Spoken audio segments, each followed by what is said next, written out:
Uh, so, good evening to all the participants, panelists, moderators, and members of the ADR community. On behalf of IIDRC, it is my pleasure to welcome you to today's webinar on ADR in energy sector, offtake agreements, pricing conflicts, and environmental obligations. Before proceeding further, I would like to briefly introduce IIDRC.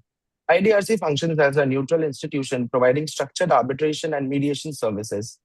It has its academic and training wing, IIDRC Edge, which conducts workshops, courses, and webinars. We have launched ADR across industry knowledge series, and today marks the fifth session of this series.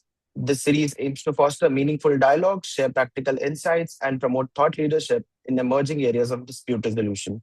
Today's topic is particularly significant in the energy sector, where long-term projects depend on contractual certainty and commercial stability. Disputes often arise from offtake agreements, pricing revisions, supply obligations, and environmental compliance. In such a high-stake environment, ADR, particularly arbitration and mediation, provides an efficient and commercially practical mechanism to resolve conflicts while preserving business relationships and ensuring continuity of operations. We are honored to have with us an exceptional panel of distinguished speakers and practitioners who have a wealth of knowledge and bring deep experience and expertise in energy sector. It is my pleasure to introduce our moderator for today's session, Mr. Harsh Singh. Harsh Singh is a legal professional and currently serves as the Global Operations Director at ADR ODR International. His work focuses on promoting collaborative dispute resolution through mediation, negotiation, and digital dispute resolution mechanisms. He has a particular interest in the intersection of dispute resolution with energy and environmental law, climate change, and emerging areas such as space law. He holds a BLLB honors degree with a specialization in energy law and an NLM in alternative dispute resolution, and is also currently pursuing doctoral research in cross-border mediation, reflecting his continued engagement with the evolving landscape of international dispute resolution. Harsh is also an accredited mediator, arbitrator, certified negotiator, and dispute resolution specialist. Without further ado, I now invite our moderator, Mr. Harsh Singh, to take the session forward. Thank you, and I wish everyone an insightful and engaging webinar. Over to you, Harsh. Thank you so much, Ashish, for that generous introduction. And thank you so much to all our participants and our panelists here, and a very warm welcome to all of you for joining us here for this webinar today. It is truly a privilege to be moderating this session on a topic which I feel is both timely and critically important. The energy sector, as we know in India as well as globally, is undergoing a transformation that is quite unprecedented. The growing shift towards areas like renewables, the increasing complexity of cross-border investments, and the evolving regulatory frameworks. All of this collectively is changing the way the nature of disputes arise and critically the mechanisms that parties adopt to resolve these kind of disputes. The energy sector, as we all know, operates on a lot of factors like long-term investments, complex commercial arrangements, and strict regulatory frameworks. There are different projects involving things like power generation, supply, transmission, and infrastructure development, which requires a strong contractual certainty as well as continuous coordination among multiple line of stakeholders. However, when we talk about such a scale and complexity, disputes... I'm sorry, can you please mute this? Of course. Thank you. So since we talk about such scale and complexity growing in the energy sector, disputes in those scenarios are in a way inevitable. As Ashish also mentioned about offtake agreements, so offtake agreements in particular often in such instances give rise to conflicts which concern areas like pricing revisions, supply obligations, payment defaults, and different force majeure claims as well. And similarly, there has been a growing concern of environmental obligations and sustainability commitments, which have become increasingly significant in the modern environment. And with disputes emerging around regulatory compliances and emission standards, as well as environmental liabilities. In such a dynamic scenario, the traditional dispute resolution mechanisms that we have been following are often very slow at times and rigid for the growing and rapidly evolving energy sector, wherein delays are often resulting in significant financial and operational consequences on large-scale projects. Now, this is exactly where the role of ADR comes in. It becomes all the more extremely significant as processes like arbitration, mediation, and negotiation provide the energy sector with not just sufficient, but a more specialized and commercially practical solution to resolve their disputes. These processes are not just commercially viable, but they also help us in resolving these disputes while maintaining business relationships, which is very important in today's cross-border commercial relationships between different parties. It also helps us to ensure confidentiality and also minimizes disruptions in the ongoing operations of these projects. So as we all know, our today's discussion will be focusing on some of these most pressing issues in the energy sector. We'll be talking about offtake agreements, pricing conflicts, and environmental obligations, and how ADR in this entire ecosystem can affect to address these growing challenges. And of course, the objective of our session today will be to understand how different business legal professionals address these challenges and how dispute resolution practitioners can structure their contracts and the dispute resolution mechanism so that we can ensure a higher stability and compliance and continuity in the energy sector. For this discussion today, we are fortunate to have with us an esteemed panel of speakers who bring diverse expertise in the field of energy law, dispute resolution, as well as commercial advisory. And I'm confident that their insights today on this particular area will help us understand both the legal as well as the practical dimensions of resolving disputes in the energy sector. Of course, now before I dive in and go on to our speakers, I would also like to extend my heartfelt gratitude to Law Officers of Paromita Majumdar, our knowledge partner for this webinar series today. And now I would, of course, like to move ahead and take this conversation forward. So moving directly to my speakers for today. And it is my great privilege to begin the webinar today with our first and distinguished speaker, Mr. Shreyas Jaisimha. To briefly introduce Mr. Jaisimha has been a counsel and arbitrator in complex and sensitive matters, and is a strategic advisor in special situations. He is also a trained mediator, independent director, mentor to startups, visiting faculty in India and overseas, and is also a part of leading international initiatives such as FIAA based in Geneva and the BIICL ITF in London, SVAMC San Francisco, and most recently has been appointed to the SECA courts in Saudi Arabia. Mr. Jaisimha also serves as the director of unpack and GC member of IAMC, Global AI Council as the Indian director and member of the AI Plus Partners Collab. And is also a member of ICC FraudNet and chair of Ancestral Committee for Law Asia. Mr. Jaisimha is the co-founder of Arna Law based in India and Simha ADR in Singapore. He is also a distinguished member of Mediation Chambers in Hong Kong and has a presence at IIDRC London. We are truly honored to have you here with us, Mr. Jaisimha, and definitely look forward to your valuable insights. And I would like to welcome you to give us your opening remarks today. Thank you. Over to you. Namaste and greetings to the organizers. Thank you for having me. To my co-panelists, I look forward to learning from all of you. And good morning, good evening, and good afternoon to the participants who may be dialing in from wherever you are. I want to take the Garuda Drishti, that is the eagle's eye view, 30,000 feet above, as the first speaker. Whereas I see that the topics assigned to each speaker may have some commonalities. So let me take the macro view first.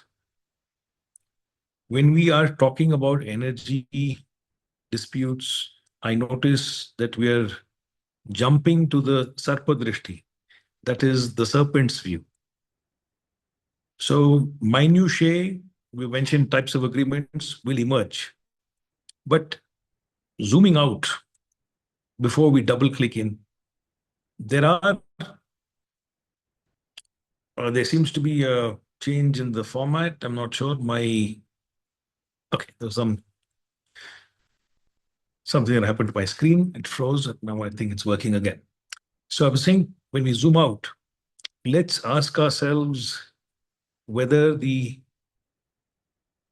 various developments that we examine today are unique to energy in the first place. There are developments in arbitration law generally. They impact many fields, including energy.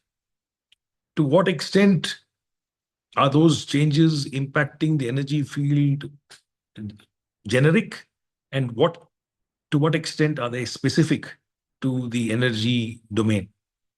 Second, before we go into enactments and regulatory bodies that exist in India, what types of energy are we dealing with in the first place? Broadly, you would have at one end of the spectrum the recent Shanti bill talking about nuclear energy, not often spoken about, perhaps will not be spoken about in the rest of this webinar, I don't know. But there also, there is a legislative architecture, regulatory architecture, and a mechanism to deal with types of conflicts that can emerge. There's an Atomic Energy Regulatory Board. There are supplier liability frameworks. There's, of course, the terrible situation of nuclear damage and a claims commission. And so there are mechanisms to deal with conflicts that might emerge in the supply chain of the nuclear sector. Outside of this, you have more traditional fossil fuels, so for which you have an independent regulatory framework, and that would, in short, be referring to the Petroleum Natural Gas Regulatory Board, a creature of 2006. And there again, in sections 12, 13, etc., you'll find mechanisms to deal with conflicts that might emerge within the ambit of the regulator. And then you have the most generically applicable section, perhaps one that enactment that will perhaps form the bulk of our discussions in this webinar, which is the Electricity Act. And then the Electricity Act, the regulatory bodies contemplated therein, be it at the state level or the central level, and then the appellate tribunal, and then, of course, decisions that have emerged from each of these fora, and ultimately the Supreme Court. But even the Electricity Act, if you were to look at it, is addressing itself to a very narrow conspectus in the overall energy exploration, generation, transmission framework, and leading up to ultimate consumption, whether it's for commercial or other use. So the process I want to point out at the outset is of this conflict between especially the Electricity Act and the arbitration regime concerns a very small portion of the overall basket of energy issues. And if you look at the statistics of international organizations such as the International Chamber of Commerce, it comes out with the statistics every year. And by the way, in the end of 2025, the ICC has registered its 30,000th case already.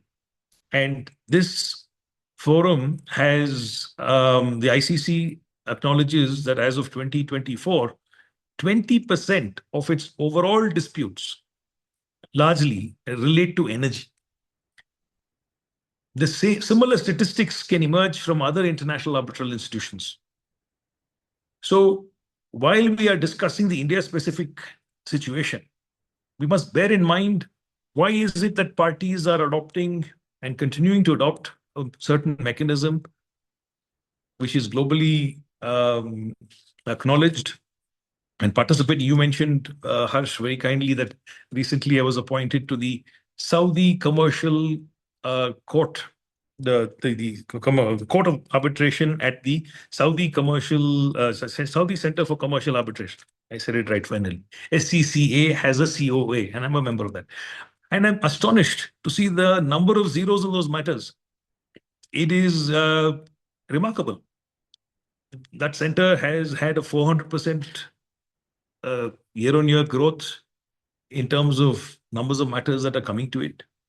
And that is not uncommon in that region and in that industry in general.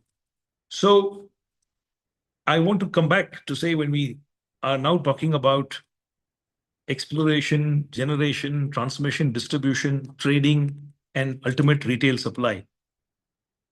The impact of specific provisions, be they the provisions of the Electricity Act, which will be discussed, I'm sure, in detail by my other panelists, including the impact of Section 2(3), the impact of Section 42 of 112, and most pertinently of 86 1F, 79 1F, and perhaps also of Section 94 subclause 2. All of this will be explored, I'm sure, in the course of today's webinar.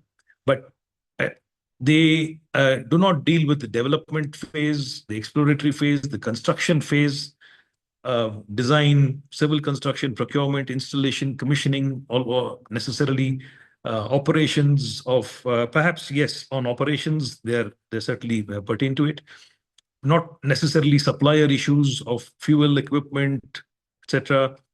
And they may also not pertain to the financialization of and securitization of futures and options and trading in energy interests.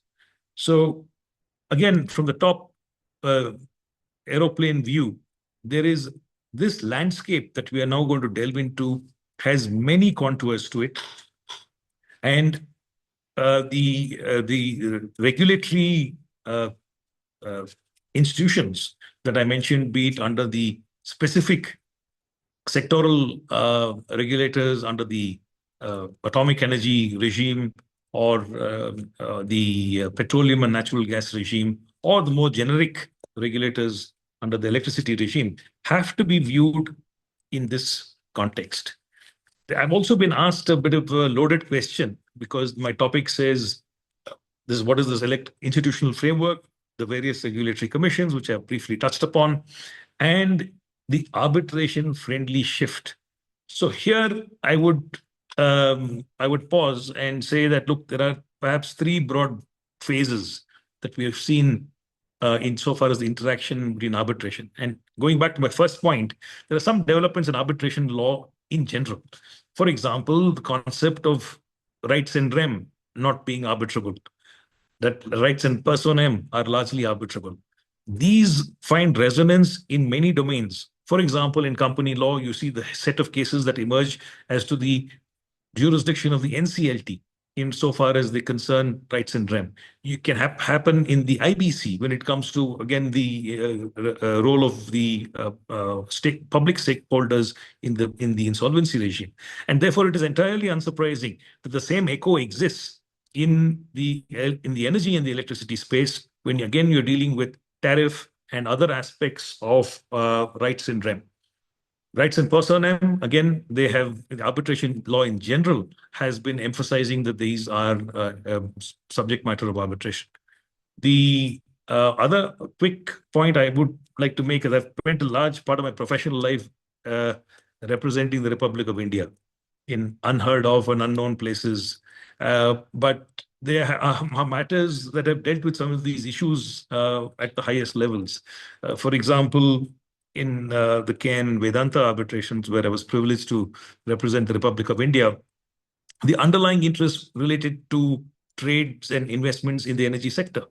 But the forum in which these were ventilated was not a constitutional court, was in fact a supra-constitutional forum, because you were dealing with an investment treaty arbitral tribunal. And so we will come to it later on today as to the care with which states might want to enter into some of these contracts, which might, if left untended, trigger supranational, not merely sectoral disputes, not merely disputes before your domestic courts, but also could trigger supra-constitutional and investment treaty disputes if there are the clauses, if the underlying treaties also provide obligations that require consideration. So finally, going back to the three phases that I wanted to put this into, you had one perhaps phase from the enactment of the Electricity Act till perhaps the GUVNL case. And as a disclaimer, I was an independent director of GUVNL till recently, and I was in the audit committee on the ESG committee as well. So I'm keen to know more about the ESG issues that will emerge today. And that phase obviously showed that the new regulator was finding its feet, and the GUVNL case showed that they wanted to issue a primacy to the regulatory institutions under 158, 79, and 86. Moving swiftly, you had the various, let's say, the 2015 amendments and to the Arbitration Act, and then a move to perhaps say, how can we have this more parallel track?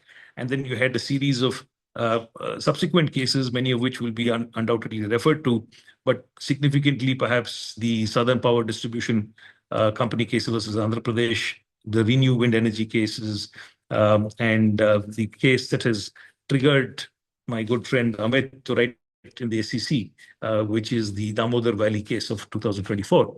And now, more recently in 2026 itself, you've had the refinement of these principles of rights and rem, rights and personam, and then trying to say that we have one regime for tariff-related cases, largely determined by regulators, another perhaps which is purely contractual. And that is evident in the Tata Power Company Limited case, again, versus GUVNL this year, and the Sai Sudhir Energy versus NTPC. All of them trying to produce this twin track in the third phase, or a hybrid model.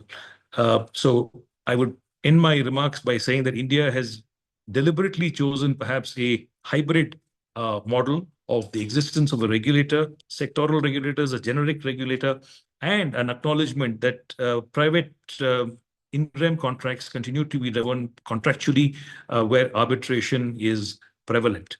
Yet it is a gated system with a regulator standing at the gate, as it were. And this discussion will explore the interactions between the gatekeepers and the party autonomously appointed arbitral tribunals. With that, I hand it back to Harsh. Namaste. Thank you so much, Mr. Jayasema. That really sets the stage beautifully. And I think what you've highlighted really sets the foundation for a lot of our discussion today. The tension between regulatory oversight and arbitral jurisdiction in the energy sector, I feel, is not merely procedural today, but it goes to the very heart of how these disputes are being structured and how these clauses are being drafted, and ultimately how reliably parties can access a neutral forum when things go south. So we will be circling back to this again in some point of our discussion today. But quickly moving ahead, I would like to move our discussion further and move to our next distinguished speaker for the day, who will further enrich today's discussion, Ms. Paromita Majumdar. To briefly introduce, Ms. Paromita Majumdar is an advocate on record at the Supreme Court of India with over 14 years of experience in arbitration and litigation. Her practice is centered on complex dispute resolution with extensive experience in arbitration matters, and she regularly appears in high-stake proceedings. Ms. Majumdar is empaneled with leading unicorn companies in India for dispute resolution and advises prominent construction and contractor companies. She is the founder of Law Offices of Paromita Majumdar and Associates. The Chambers is known for its structured, transparent, and solution-oriented approach with a strong emphasis on integrity and effective dispute resolution. Her practice further extends to real estate and regulatory disputes, including matters relating to Demolition, Electricity Act, and MACET claims, as well as criminal bail matters. With that, I would like to invite you, Ms. Majumdar, to offer your opening remarks on our discussion today. Thank you. Thank you very much, Harsh, for such a elaborate introduction. And I am feeling very fortunate to have been able to be the knowledge partner of this very important session.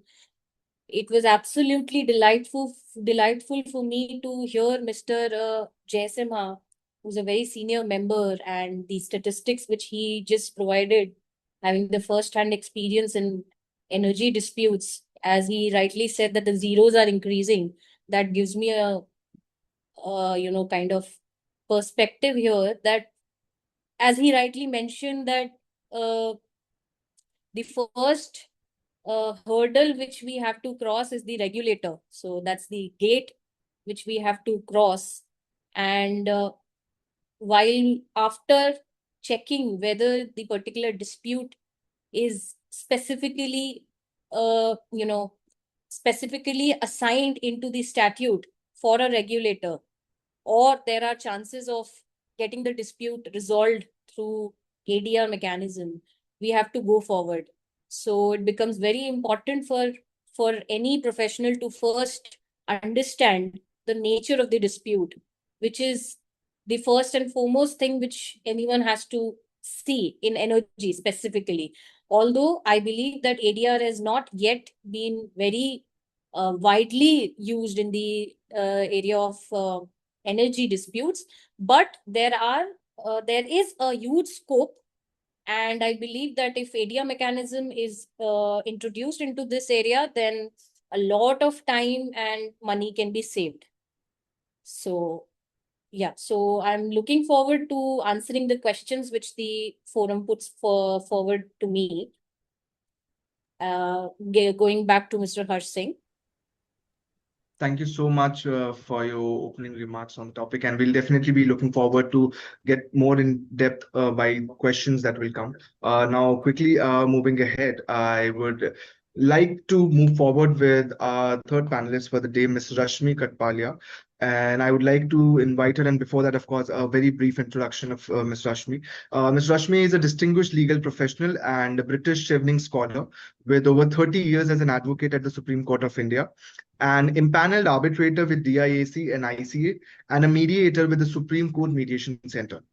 During her 27 years tenure as a general counsel for global energy and EPC giants, Technip Energies and Bechtel, she famously maintained a zero litigation era through pioneering ADR strategies. Her excellence has been recognized with several awards, including being named in the Legal 500 GC Power List India for consecutive years and receiving a plaque of honor from the Indian Council of Jurists.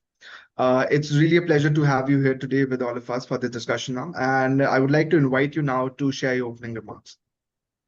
Thank you, Harsh, and thank you, IIDRC, for having me for this webinar.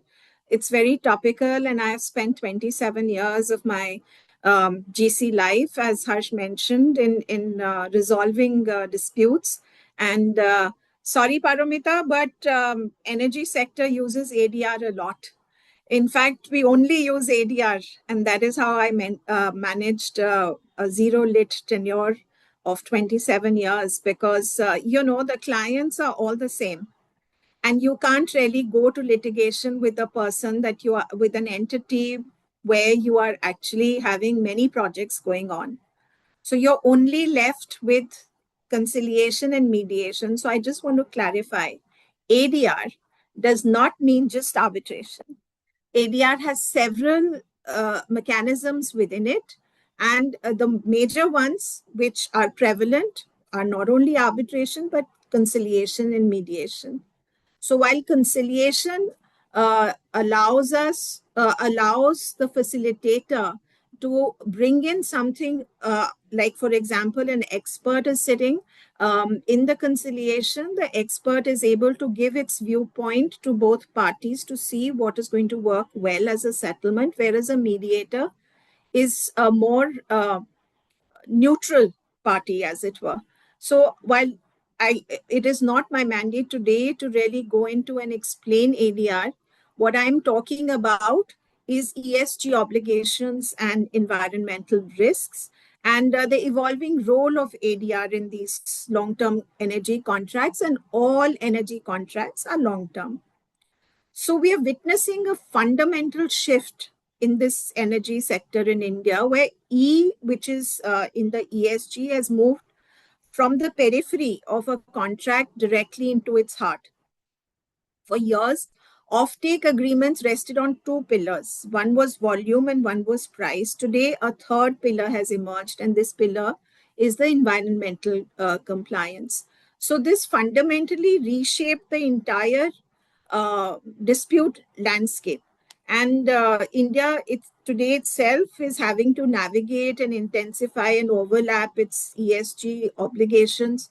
And so within India, we have SEBI's BRSR core, which is the business responsibility and sustainability reporting core. And this imposes stringent ESG disclosure and assurance requirements. And globally, for example, there is UK's carbon border adjustment mechanism, which is recalibrating the terms of trade everywhere, and also for the energy sector. So like Shreya said, there's so many synergies happening. So a whole lot of ADR related issues that are rising are not necessarily for energy sector. They are common to many other sectors also. So environmental compliance is no longer incidental. It has emerged as the center determinant of a project risk, whether it is, again, energy or any other project. And what begins as a new environmental obligation, whether it is carbon taxes or biodiversity offsets or, these trigger reactions, chain reactions, and they become pricing disputes, or then it gets escalated into a breach of the offtake arrangement or such like. So, in practice, this uncertainty plays out in three key ways, as I have analyzed it. So first is the tariff disputes, which happens where parties reopen change in law clauses to they argue over who bears the cost of global carbon pricing. And the second is the buyer pushback with state utilities, they delaying PPAs in the hope that evolving ESG standards will bring tariffs down, which they don't, never have. And third, the data-related defaults, especially in partnerships. I'm just giving, for example, in UAE and USA, the ESG defaults clauses now allow buyers to seek discounts or even terminate contracts if carbon data cannot be properly verified. So in this scenario, in this climate, ADR is the only safety valve left. It does not just decide who's right or who's wrong. It gives you, it preserves what the project is all about, and otherwise the project would fail, and ADR saves the deal because you'll renegotiate what your terms were and who's going to be responsible for whatever escalation for whether it's the tariff or the price or the offtake. And however traditional this arbitration alone, this is no longer applicable. It's no longer enough. So we have to move towards, for example, expert determination. We need technical specialists to quantify ESG compliances, whether it's carbon or any other. And we have to also future-proof our contracts by explicitly defining where international levies are affecting our risk allocation. So the preference for ADR over litigation is absolutely clear. It offers technical expertise and confidentiality and preservation of the long-term relationships if we are able to mediate as part of the ADR. But we have to be aware of, what is going on lately as precedents for ADR. And what I researched was, the regulators are there, and even the regulators are now allowing mediation to come in. So there was this Subir Agro Energy Limited case where UPERC, directed that mediation should be first directed for this tariff dispute, which was affecting the solar project viability. Whether it's Reliance, which I've been closely associated with in all my projects related to Technip Energies and Bechtel, all conciliation, and whether it was KJD 6 or whether it was Jamnagar, all depended on conciliation and talks amongst the higher echelons of management before it even went to a situation where one would think of a technical expert to come in, a neutral party.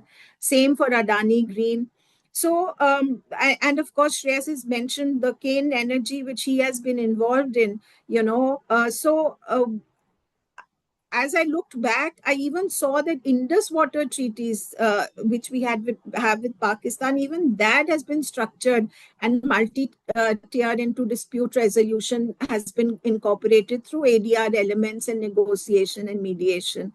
And more, for example, the Ministry of New and Renewable Energy is supporting sector-specific mechanisms, ADR styles, then our global institutions are taking on increasingly, whether it's ICC or AA or CIAC, they are all adapting their rules towards climate-related disputes. So all ESG-related issues are now being addressed, whether it's through regulatory mechanisms such as tribunals, but mostly ADR when it's related to private parties, when it's not mandatory for the regulator to come in.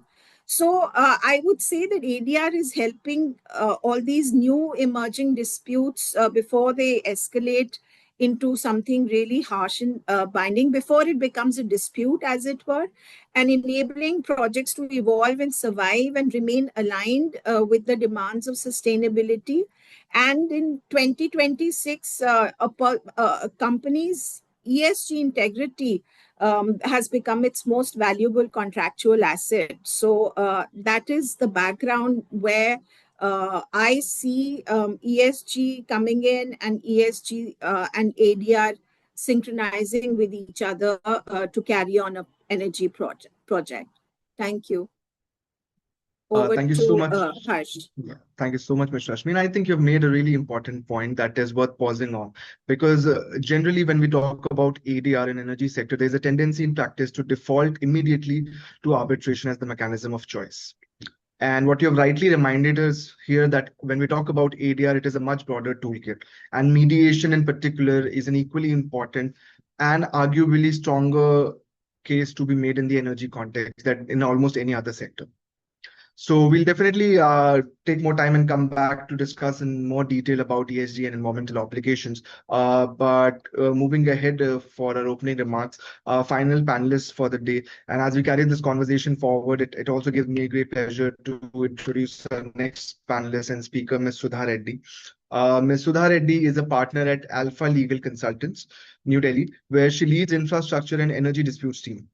With over a decade of experience in India and the UK, she has worked on high-stakes litigation and regulatory disputes. She has handled several domestic and international arbitration matters. Beyond her commercial practice, Ms. Sudha is recognized for her impactful pro bono work in criminal law and her deep expertise in contract and compliance management. May I now invite you, Ms. Sudha, to please come forward and share your opening remarks. Thank you. Yes, thank you, Harsh, and thank you, IIDRC, and thank you all the esteemed panelists for this opportunity. So, Jai Simha sir and the other panelists, they have mentioned about environmental issues, nuclear power, ESG, and other regulatory aspects of energy sector. So I would be talking a little on domestic and international, how it works in this sector. So coming to domestic, we're going to talk a lot about it, like it's a lot of gatekeeping by the regulatory bodies, because energy sector itself is a highly regulated sector. So coming to domestic, so I would like to really point out like two case laws which are very recent and important. So the first one is Renew Wind Energy versus SECI.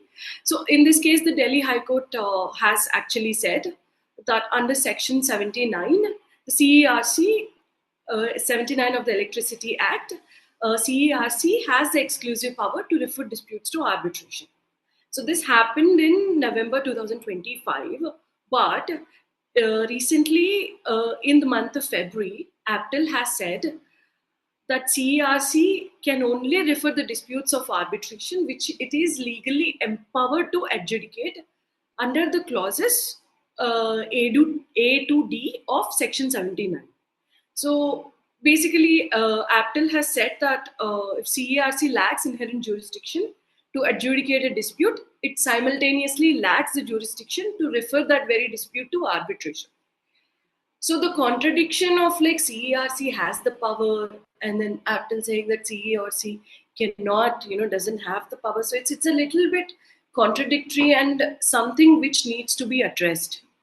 Whether the regulatory bodies have the jurisdiction to prefer the matters non-tariff disputes and tariff disputes? Can they segregate it, and then can they refer it to arbitration? Is one segment which we are yet to come to a conclusion domestically.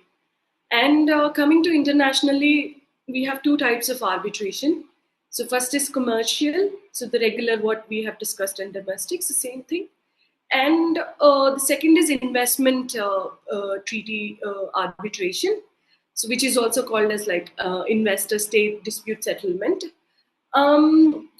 So coming to international commercial arbitration, so the disputes, the main concerns here is enforceability. If it's two Indian entities, but they have a seat in Singapore and the award is passed by, let's just say SIAC or, London International Arbitration Center or Dubai International Arbitration Center.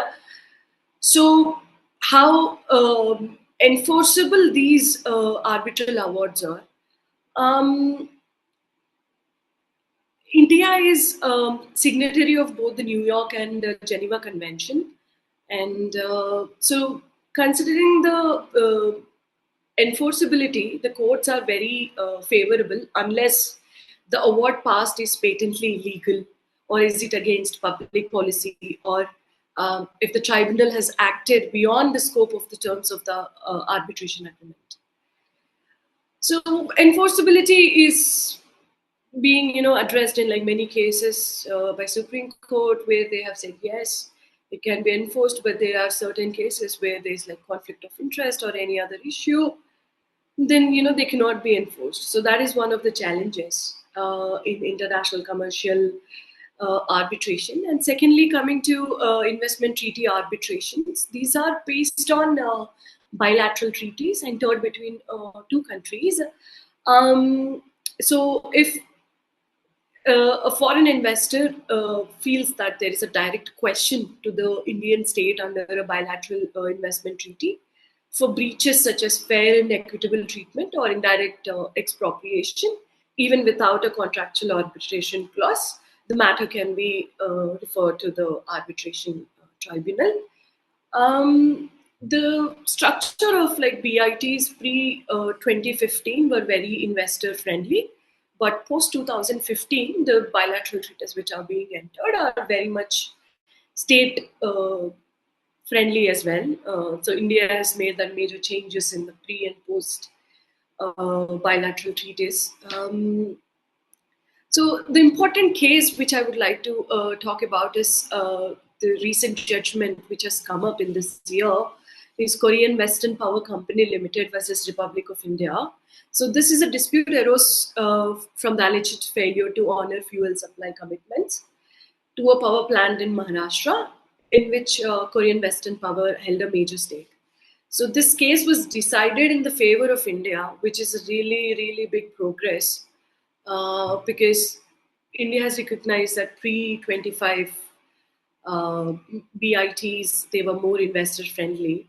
So the panel has already discussed about Crane Energy. So that is one of the landmark cases, especially in this sector, addressing the retrospective tax liabilities, which was an investor friendly judgment. So the whole issue of like what type of arbitration it is it a domestic and international, or is it an investment arbitration, depends upon like several factors. So firstly, the thing to see is like what type of risk that's involved in the project. Since energy is like very interconnected between the countries, foreign investments and are really, really huge in this sector. So to know that who am I challenging and what is the matter that is being challenged, and is it based on the BIT clauses? So is it an investment issue against the state, or is it a tariff-based issue, or is it a non-tariff dispute? So there are several factors that decide what kind of arbitration that the parties will choose. Like Mr. Jaisimha has rightly pointed out, the rights in rem and rights in persona. So I would like to refer to the Booz-Allen test. Booz Allen and Hamilton case, where arbitrability of disputes in India has been defined. If an if an issue is a remedy in persona, if it's definitely arbitrable. But if an issue involves anything that needs a public interest to be determined, or which involves in this sector, if it's tariff based, so such disputes are not arbitrable. But like I mentioned in the beginning of my opening remarks, that whether the state commissions and the central commissions, do they have the power to decide which is tariff or non-tariff issue, is still a question that really needs to be addressed by the courts of India. So with that, I conclude, and back to Harsh. Thank you so much, Ms. Reddy. I think the distinction that you provided us here, talking about domestic as well as international arbitration, and also at the same time shedding some light on investment arbitration, is something very crucial in the modern time, which I feel practitioners these days often treat as a binary choice at the drafting stage. Whereas in reality, it is far more nuanced when opting for a choice between domestic or international arbitration. As you have pointed out, things like the seat for arbitration and the governing law, the institutional rules, as well as enforceability being one of the major criteria. All of these technical grounds affect a lot in the way that the trajectory of that entire dispute is going to take place. So thank you so much for your opening remarks and to bringing us to this critical distinction about understanding what ideally parties can offer in terms of domestic or international arbitration. So thanks to all the four panelists, we have had four incredibly rich perspectives to start our session. And now at this stage, what is already very clear is that ADR in energy sector particularly is not a one-size-fits-all proposition. It sits at the intersection of contract law, regulatory jurisdiction, technical complexity, and now also environmental accountability. So let us now move into our panel discussion. And I would love all four of my panelists to kindly turn their cameras on. And we'll start with the questions that we have specifically for each of the panelists. So to begin with the questions.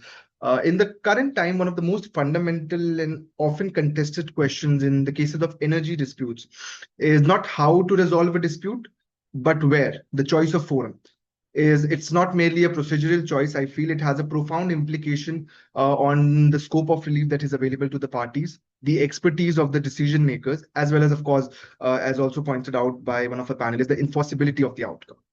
And this particular question is something I would like to pose to Ms. Paromita Majumdar. So Ms. Majumdar, I would like to know, in cases of energy disputes specifically, how do you as a practitioner decide whether a matter should go to arbitration or to a regulator, especially in the light of Arbitration and Conciliation Act, as we're talking in specific reference to India? Okay, thank you for the question. So first of all, I just wish to answer what Madam Katpalia had responded to, my opinion about ADR into energy sectors. Currently my office is handling a lot of litigation matters in energy sector. So I do not have the knowledge about how much ADR has evolved in the area of energy sector, which of course Madam Katpalia must be having more than me. But I am not saying that there's no scope. I'm just saying that there is less scope because, again, coming back to the question which Harsh has put forth, in energy matters, the line gets a little blurry, right? Because the first thing which you have to notice is the statute. Because, for example, like in India, in the sector of electricity, which we are dealing with, the Electricity Act is there. You're not audible. Okay, you're now audible. Please go ahead. Sorry. Yeah. So in India, the Electricity Act 2003 is there, which provides specific regulators like Central Electricity Regulatory Commission, and then there's State Electricity Regulatory Commission. So what happens is that when you start with the statute, first you have to see the dispute which has arisen. So for example, if it is related to tariff determination or some kind of licensing or grid discipline or some statutory compliance, then your first forum to choose will always be the regulator. And if the dispute is related to some kind of monetary claims between the parties, like as Mr. Jaisima rightly pointed out, rights in rem and rights in personam. So when it's rights in personam and there are monetary claims, purely monetary claims, then we will always go to arbitration as the first recourse. But the line gets blurry when you actually see that the dispute is purely regulatory in nature, because there it is basically public interest which is involved, and it cannot be resolved by way of private arbitration. So the first thing which you need to notice is, in order to choose a forum, will be the statute. The second will be the contract itself. You have to check that what exactly is the contract saying. For example, in energy sector, usually they are PPAs or EPCs or fuel supply agreements. So such agreements usually have an arbitration clause for payment defaults, or let's say breach of any kind of covenant in the agreement, or delay damages for delays. So in such matters, or let's say indemnity. So in such matters, we always look for arbitration first, and later on see if the dispute eventually turns out to be decided by a regulator, then we decide what is to be the correct forum. So, and after that, I believe the main area which we have to look upon is the nature of the dispute. Because, to name a few, there are specific disputes which cannot be adjudicated by the arbitrator. For example, there are tariff fixation or revision of tariff. For example, currently we have a huge tariff matter going on in the Supreme Court against the Damodar Valley Corporation. So where the main claim is by the DISCOM is related to the tariff adjustment, and the adjustments are not today, they are of 2002 2003 because of change in law. So such disputes like change in law impacting tariff structure or open access wheeling. Am I audible? Yes, you are. Yes, you are. Okay. Somehow my screen just got stuck. Okay. So then there are licensing or compliance issues, sector-wide policy interpretation. So all these go to the regulator. But when we talk about payment disputes under a particularly agreed tariff, or let's say contractual breaches like termination or force majeure, or there are LDs, or interpretation of commercial clauses which do not require regulatory framework, regulatory determination. So then arbitration comes into picture. So this is also very clearly held in the case of Gujarat Urja Vikas Nigam Limited versus SR Power Limited, which I think my learned colleague had also pointed out, that even if there's an arbitration clause in the agreement, the dispute that falls within the statutory domain of the regulator must go there first. So now this is completely dependent upon these three things which I pointed out. And another thing which comes into picture is, usually in the energy sector, there are also mixed disputes. For example, a change in law claim affects the tariff, and it is followed by the non-payment of revised tariff. So in such cases, the regulatory issue is decided first by the commission. And after the commission decides the regulatory issue, then the consequential monetary claims can go to the arbitrator. So it's kind of a hybrid mode. Like first you go to the regulator and then you come back to the arbitration. So that's the way out. Actually, so if we see from the perspective of a generator or a DISCOM, usually they have to be very careful about the forum selection. Like I have seen in many matters that the opposite party usually comes with the jurisdiction issue first. So that's why the claims have to be drafted very carefully, so that just to delay the entire claim, the other party does not take the jurisdictional issue. So that's how it works. But if the areas are overlapping, in my view, the first forum you select is always the regulator, and then you go to the arbitrator. So that's how I see it. Obviously subject to the opinion which my learned colleagues have here. Thank you so much for shedding some light on that area and giving us your overview. And I feel what this really Thank you. highlights here is that the question of forum is inseparable from how the dispute itself is characterized, as Ms. Majumdar has also pointed out. Whether the dispute is framed as a contractual breach or a regulatory determination can change everything. And that also brings us to a broader question about whether our ADR mechanisms are actually equipped to handle the different kind of disputes that the energy sectors is now generating.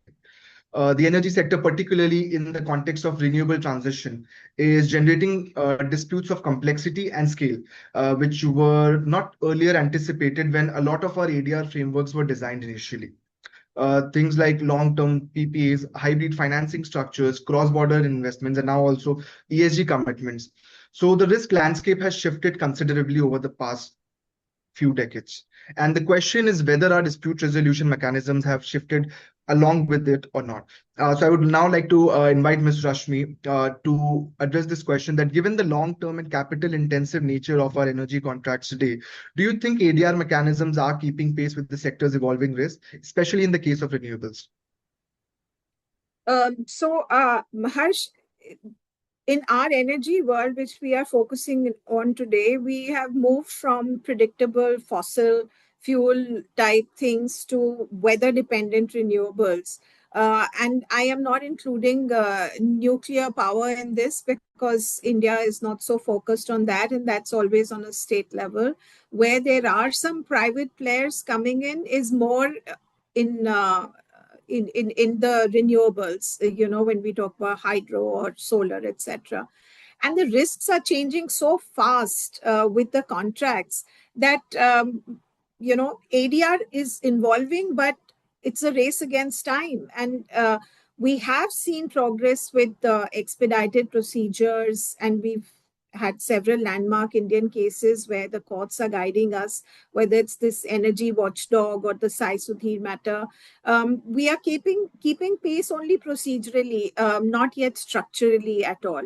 So why I refer to the Supreme Court cases were because it's they are defining the playing field for ADR, and by ruling that they will not write, if Supreme Court says we will not rewrite the PPA to be fair to the court, it is actually empowering the ADR process. And then they're telling us that, solve it yourselves through your contract, or live with it. These are the words that we are hearing from these judgments. So it's 25 years of a renewable PPA can be economically destroyed by a 6-month fight over, for example, grid curtailment or some such. And traditionally, arbitration timelines simply don't match with these operational realities. The projects timelines. If you get stuck on a dispute, there is no going forward.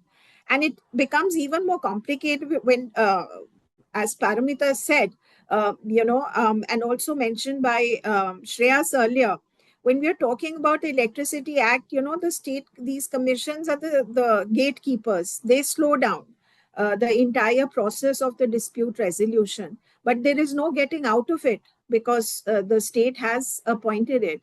So it's not as if two private parties can resolve a dispute, especially the ones that come within the Electricity Act and such like. So when we are closing the gap, we need to move forward from resolving disputes to actually managing them. And this can only be done if you have a smart structure in your contract. And we are not going the boilerplate that this is the clause and every one size fits all, as you yourself also mentioned. This it'll start with using standing dispute boards that live with the project. There has to be a fix to a technical issues. It has to be a real-time fixing. And you have to focus on avoiding rather than resolving. So we need to have a tired escalation that moves quickly from the site negotiations to senior levels. As I mentioned, we did that a lot in the entities that I represented and was dealing with. And we used expert determination a lot. So the engineers can make a binding call that within 48 hours this has to be addressed, whether you call it a mediation between the parties. And instead of letting lawyers debate something for 2 years in court when your project cannot be standing and stagnating. So the immediate threats, ADRs are very good, even if we are talking about arbitration, because you get emergency arbitration, orders nowadays, which are so enforceable in India.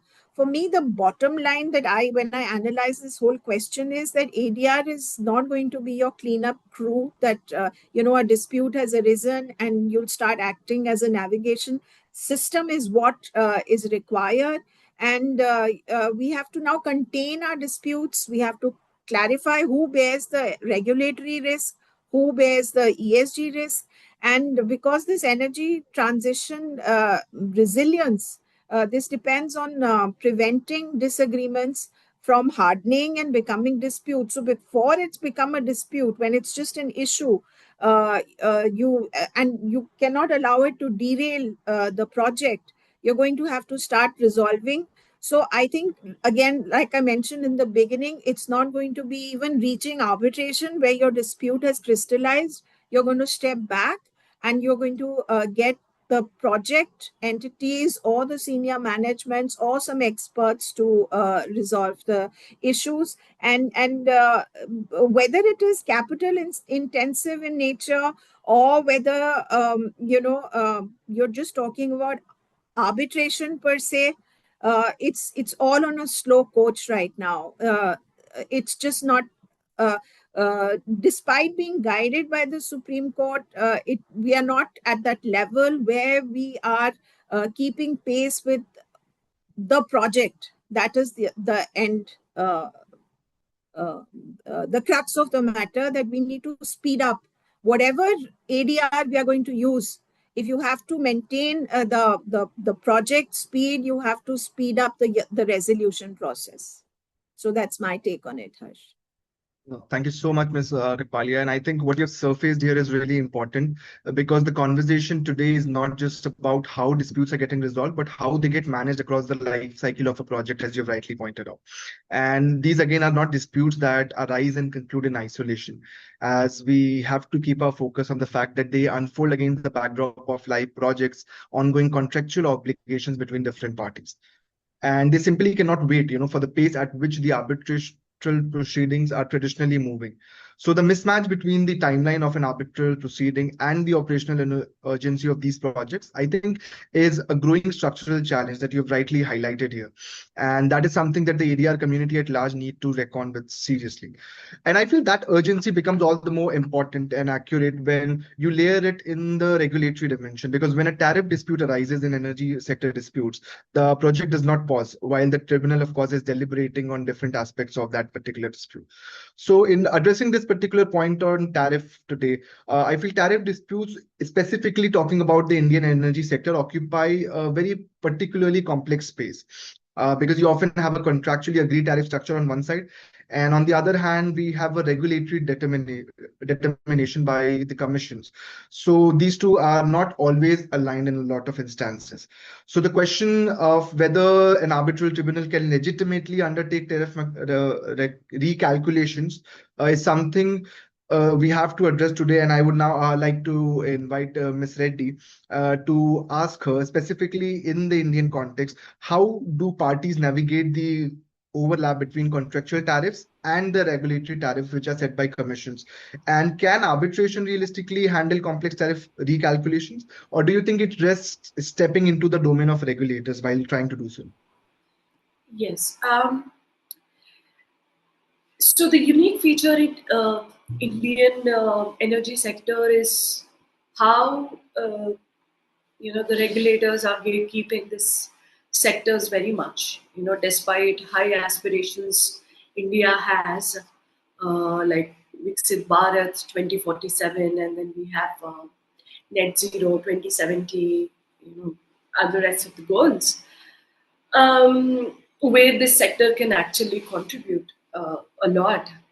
So right now, under Electricity Act, Section 79 and 86, They address the tariff-related disputes, then change in law claims which impact the tariff, and there is also many performance issues that fall primarily within the domain of central and state regulatory commissions. So one such case is the Gujarat Urja Vikas Nigam Limited case, where it was clarified that electricity as a special legislation limits the scope of Arbitration and Conciliation Act.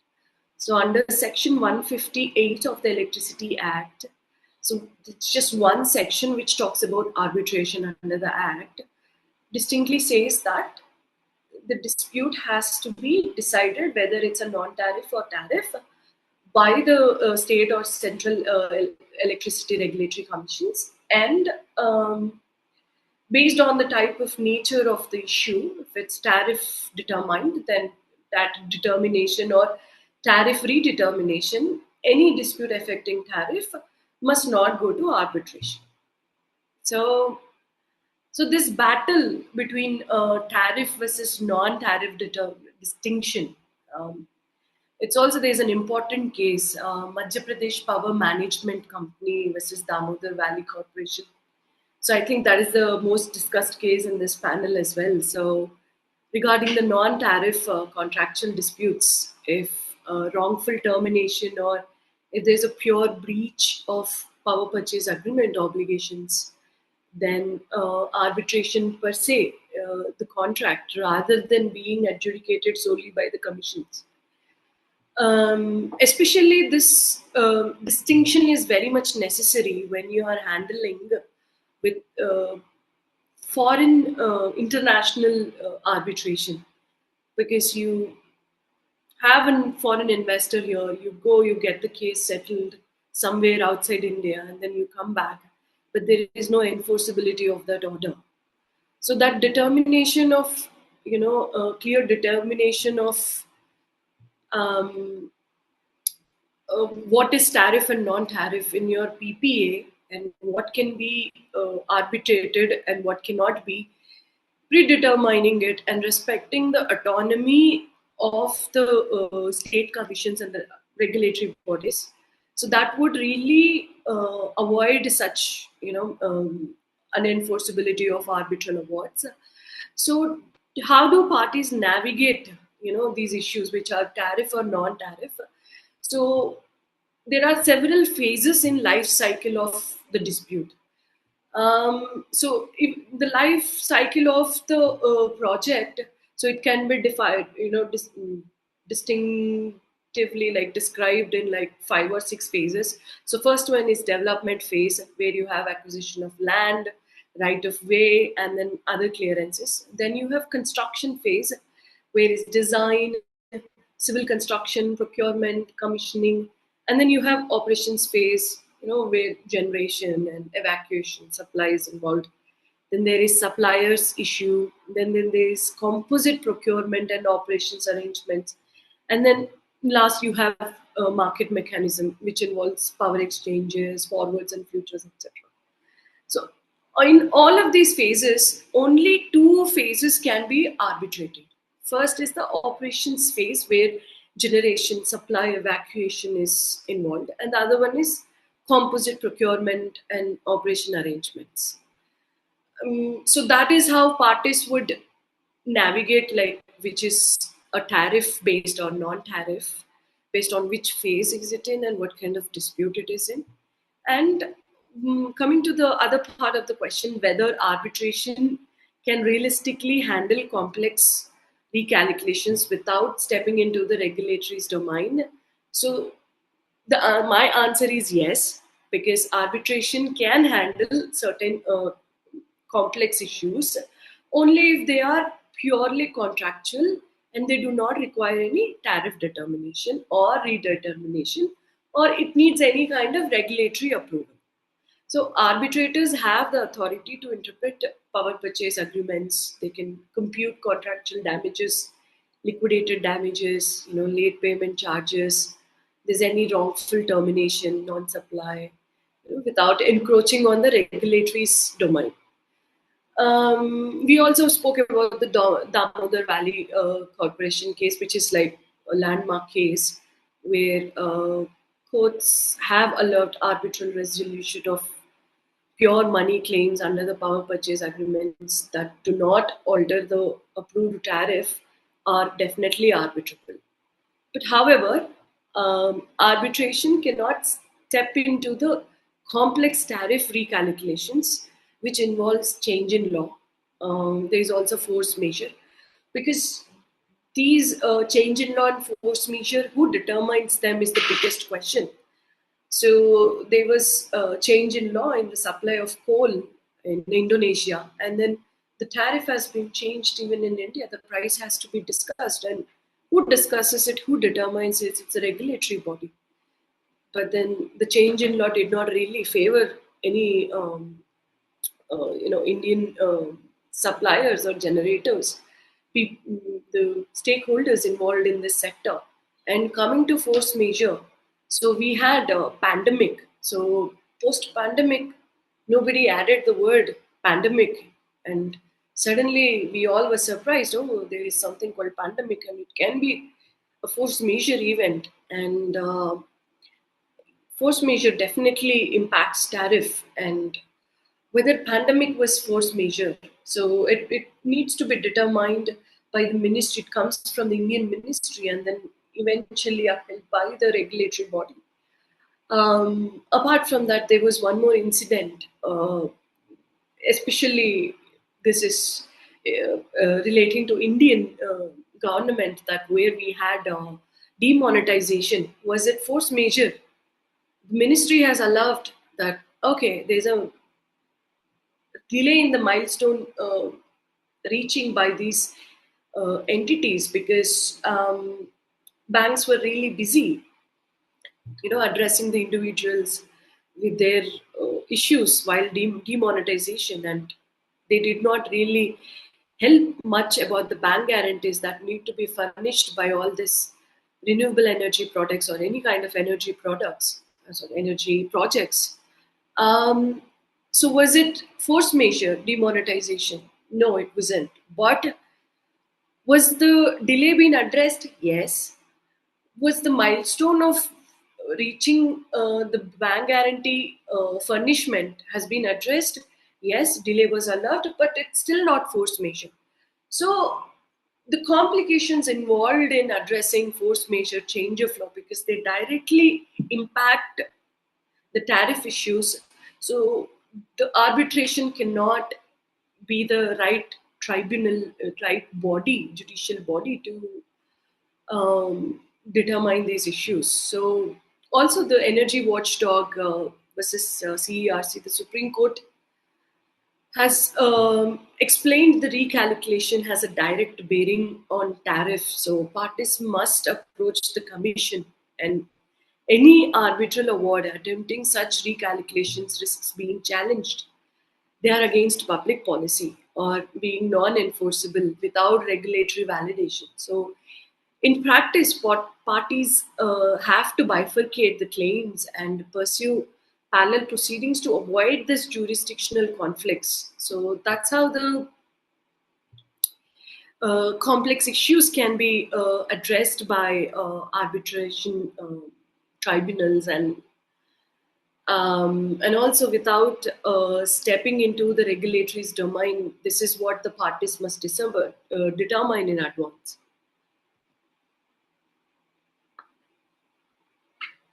Thank you so much, Mr. Reddy. And I think the distinction, the tariff versus non-tariff distinction that you've just drawn through different examples and case laws, specifically in the context of India, is absolutely critical in practice today.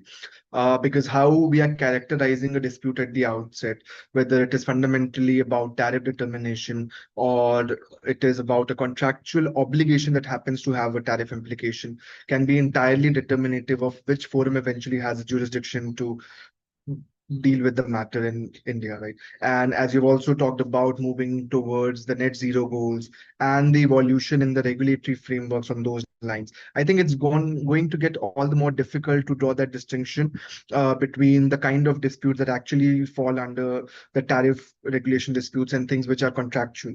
So I definitely would love to touch more upon this as we circle back. But I think what this conversation also at the same time really reinforces is that many of these tariff as well as jurisdictional conflicts do not emerge overnight. They are often traceable back to how the contract was drafted in the first place by the parties.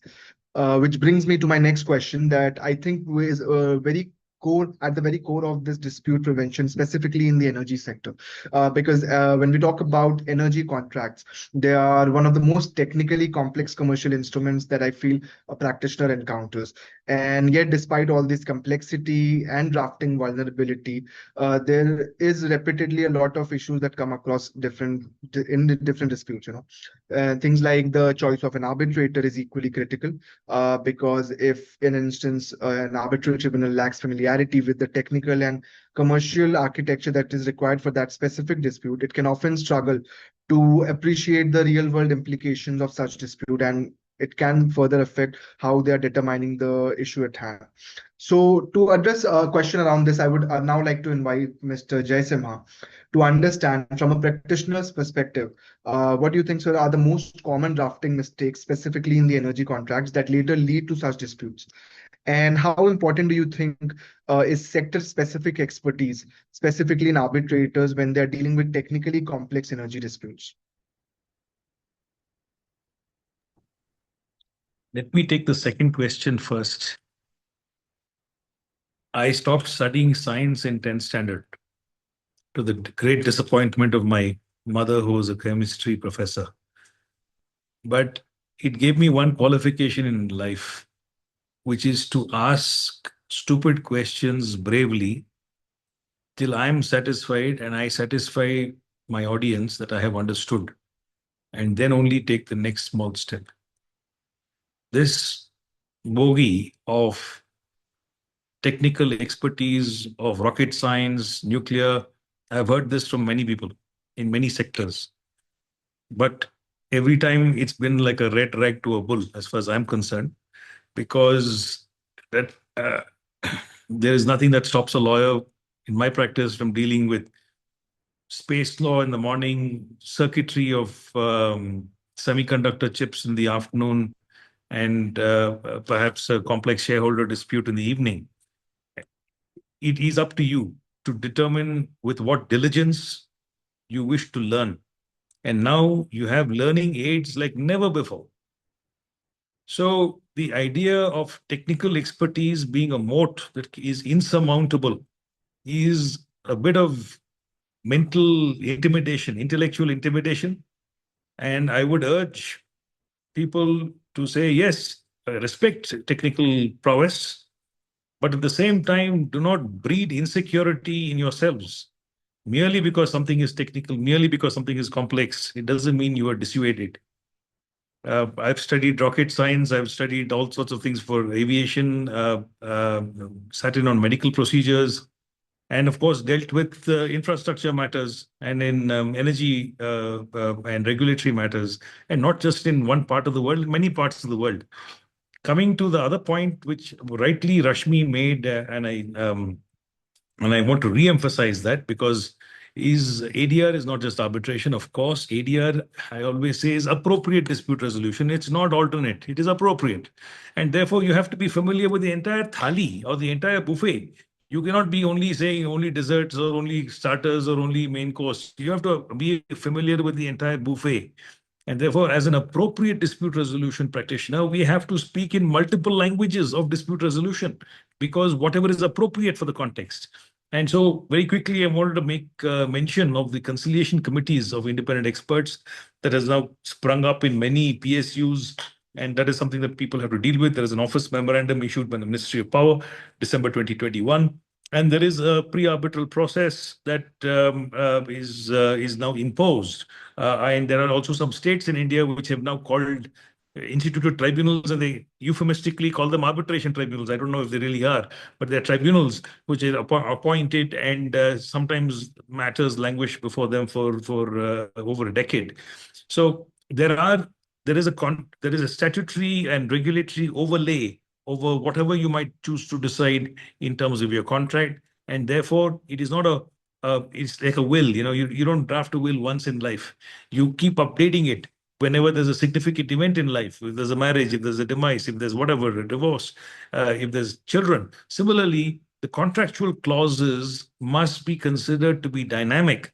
And it is not only what you once said in your initiation of your contract, but it's also how you manage the relationship, as Rashmi pointed out multiple times.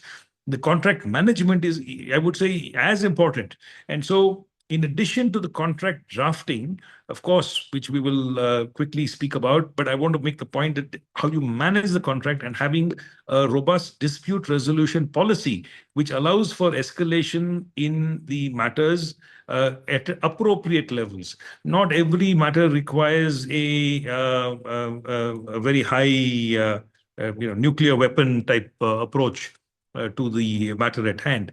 So coming to the types of disputes, in India at least, many of them seem to track back to a very small set of drafting issues in certain types of contracts. They could be power purchase agreements, they could be EPC, fuel supply, operation maintenance contracts, and they specifically seem to be around pricing, calculation of the damages, of change in law, and who bears the consequences. And this usually happened when there's, let's say, GST and some other laws that came about. The force majeure and defining what elements amount to the force majeure and what is not, and curtailment, and then termination events, payment security, and as we have all pointed out, misaligned dispute resolution clauses, which are out of whack with the commercial realities of the project at hand. And a one-size-fits-all approach and a lazy approach to the dispute resolution can prove very costly to the projects. And so tightening these areas is the first 101 of trying to have the minimizing conflicts. At least don't dispute on how you should dispute. Dispute on substance if you have to, and even that try not to. We have experienced people who can help you resolve it informally. But in what I'm now going to say is going to sound trite, and pardon me to all the experience hands, but I can see that there are perhaps younger people who without that experience. So allow me to say the obvious, which is avoid vagueness, avoid incomplete clauses. It is shocking how many times we see a vague clause, how many times there is an incomplete clause. The questions of money have to be looked at with a particular concern. So if there is compensation, please spell out how is it to be precisely calculated. Is it a lump sum? Is it an increase? Is it an annuity? If there are regulatory orders, we have all discussed today, we know it is a known risk. One of the points we had made, in the retrospective tax cases was this: is to say, look at Mr. Nani Palkiwala's commentaries of the Income Tax Act of 1961 onwards. His biggest complaint is that India is prone to retrospectivity, not just in tax but in general law. So one of the points we had made was this, to say, where are you investing? You're investing in a territory that is known for this retrospectivity. So what are you calling as a shocking event? This is something that is done elsewhere as well. So similarly, if you know that there is going to be this regulatory uncertainty, if there's going to be regulatory, perhaps even overreach, then why are you not anticipating it in the contract? And if so, what are the ways in which the contract can at least allow for, let's say, the project to proceed unimpeded? There are also specific parts of a project that could be governed by specialized contracts, like FIDIC contracts in respect of construction. You can take inspiration from the red, yellow, silver books that are there in FIDIC, and as was pointed out earlier, there are tiers of expert determination, this commercial conciliation committees. They could be other forms. And I want to quickly perhaps say that even if there are timelines, so money and time need to be very, very closely looked at. If there is a commercial operation date, then and various other related dates that are around it, let there not be any ambiguity as to what those milestones are precisely. If it comes to curtailment, must run, or grid issues, again, each of this it's like any other industry as well. So I would say, please apply some lateral thinking and lateral intelligence. Don't treat the energy sector as if it is the only sector which has no application to any other field of activity. So if you look at the MSAs and the SLAs and the IT industry as to how they have dealt with must-run situations, even seconds cannot be, you cannot function without, let's say, the internet or connectivity. Draw inspiration from other fields that are relevant to the types of clauses that you are dealing with. Termination, default, exit rights have to be contemplated. There can be insolvencies. There can be mergers and acquisitions of companies. And again, how do you, in long-term contracts in 20 years, 30 years, how do you ensure that there is continuity? There may be credit risks. There may be payment-related security issues. And finally, don't take this formulaic approach. And I want to share one quick point on emergency arbitration. There are now many animals. This one is called emergency arbitration. Another one is called expedited arbitration, documents only arbitration. And you have one more called streamlined arbitration. This is created by the SIAC recently. Now, I've been appointed as emergency arbitrator a couple of times. Each time parties throw the book at you, they can give you 6,000 documents, they can give you 4,000 pages. This is how they try to intimidate the arbitrator. And you have 14 days to decide under many rules. And we have to issue a reasoned decision within 14 days. But the point is, it can be done. Don't be intimidated. Whether you are acting as a counsel, whether you're acting as the party, whether you are acting as the mediator or the in-house counsel or the arbitrator, whatever role you play in this drama, do not be intimidated. That's my message in short. It may all sound very complex, but with a dose of common sense, it all settles down. There is a quick point I want to clarify, Mr. Sudha Reddy, in your last comment, you were relying upon the article I had cited in my comments, which is Amit Kapoor's 2024 SEC online blog. After listing out all those portions, I think you perhaps misspoke when you said it is the two elements that you identified of operations phase and composite procurement are only the ones subject to arbitration. I would say it's the exact opposite, because those are the two that are under the remit of the Act itself, the Electricity Act. Everything else is largely contractual, and it is in the domain of arbitration or ADR in general. I keep saying, sorry, appropriate dispute resolution. So the ambit of appropriate dispute resolution is massive, is super massive in the energy space. The regulatory issues and the overlap is a minor issue, and we should not make a mountain out of this molehill. Thank you so much, Mr. Jaisaman. I must say that ADR has certainly come a long way from when some in the legal profession once called it an alarming drop in revenue. But your reframing of ADR to appropriate dispute resolution rather than merely referring to it as alternative dispute resolution is something I think every practitioner here in this room should carry with them, because it shifts the entire orientation from initially asking which forum is available to asking which forum is actually right for the specific dispute at hand. I feel because this entirely shifts the outlook that parties have towards a dispute resolution mechanism. And I think also talking about your point about technical speciality, which is often at times treated as mental intimidation rather than a genuine barrier, is actually very important, because I think this has for too long allowed energy disputes to be treated as a closed domain.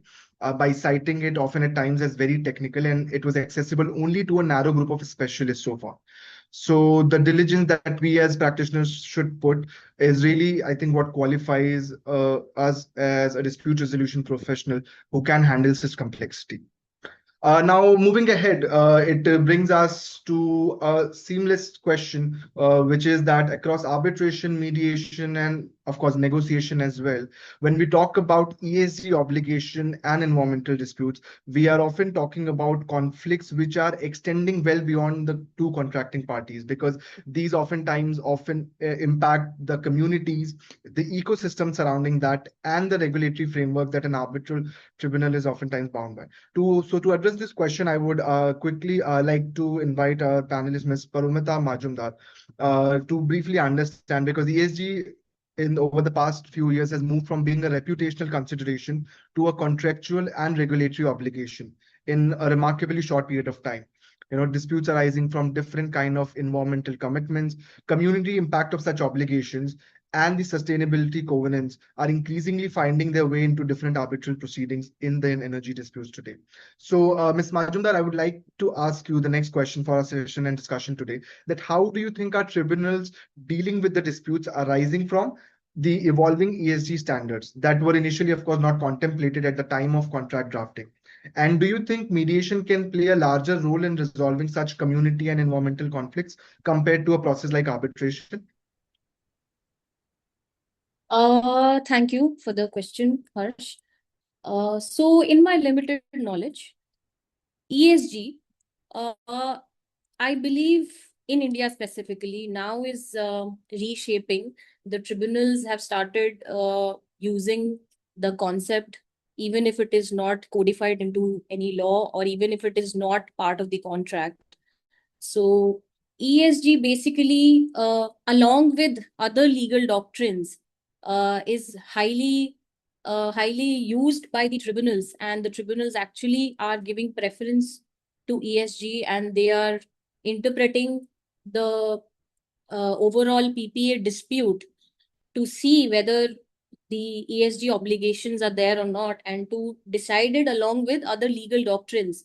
So what is happening is it is all coming from change in law, and like under the Electricity Act change in law framework, what happens is, there are emission norms or environmental compliances. So tribunals are treating them as change in law events.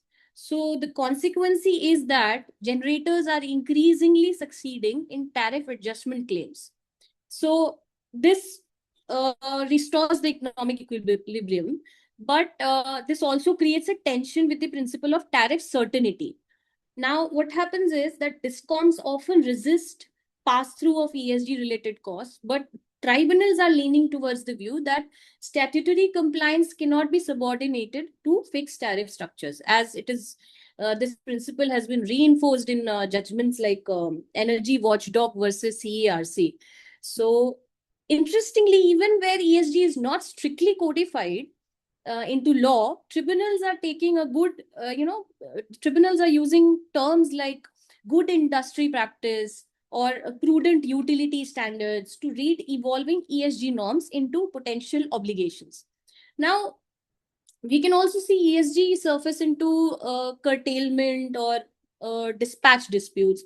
So where both the generators and discoms are beginning to rely on sustainability, the argument of sustainability.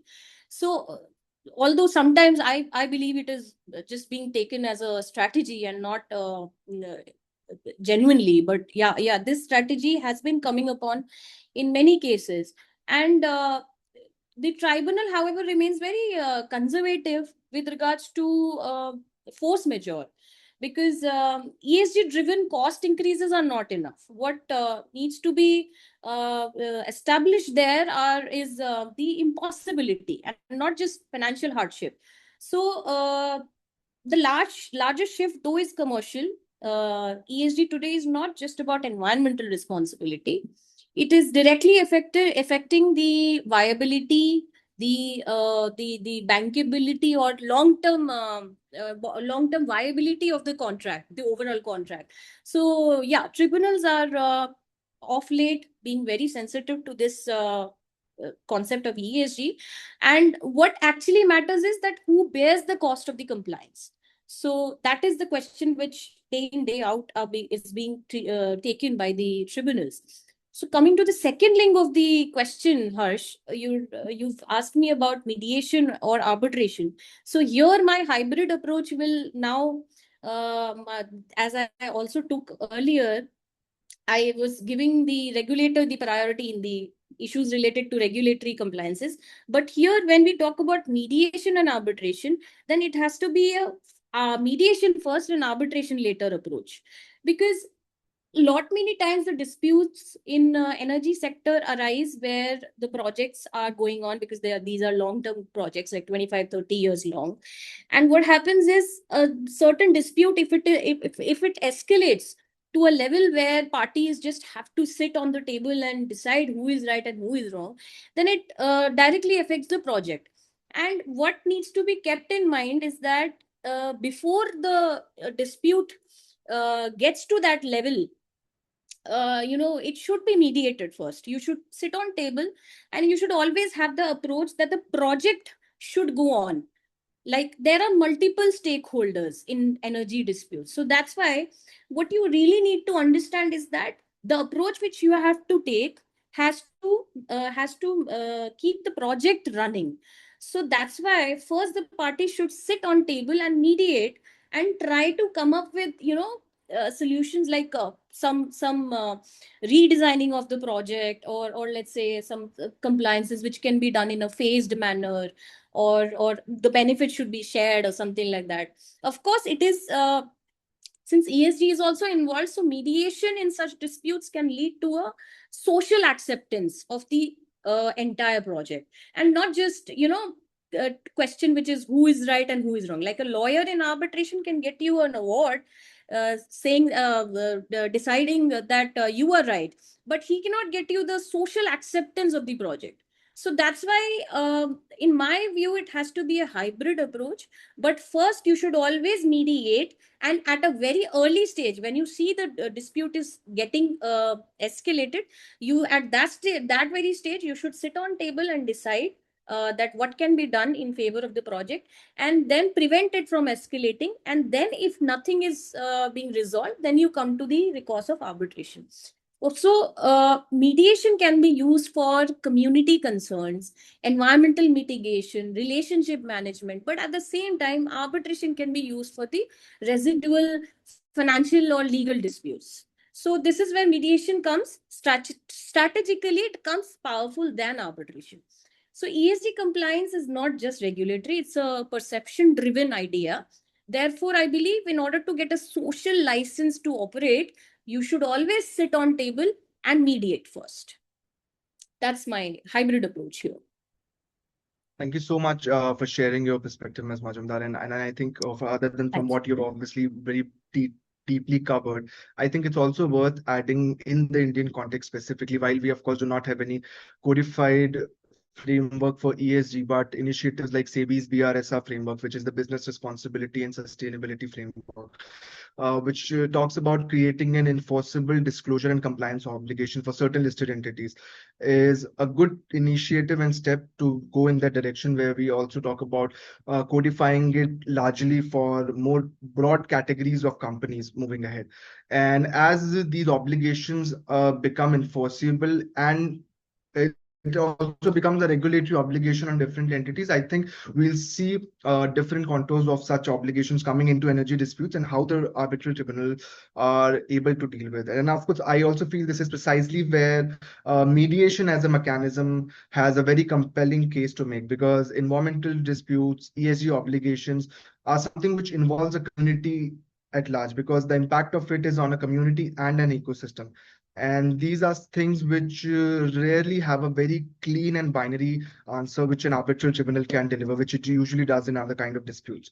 So definitely mediation or a hybrid mechanism, as you have suggested, can be a good way moving ahead, because issues like these often at times require dialogue, stakeholder engagement at a larger scale.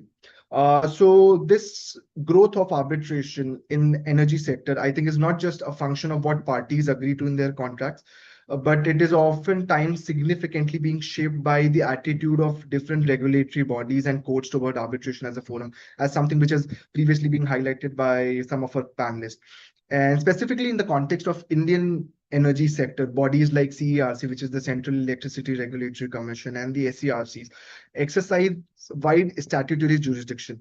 And the extent to which these regulatory bodies can defer to or encroach upon arbitral jurisdiction has a direct bearing on how effective and reliable arbitration can be as a dispute resolution mechanism, specifically for energy companies.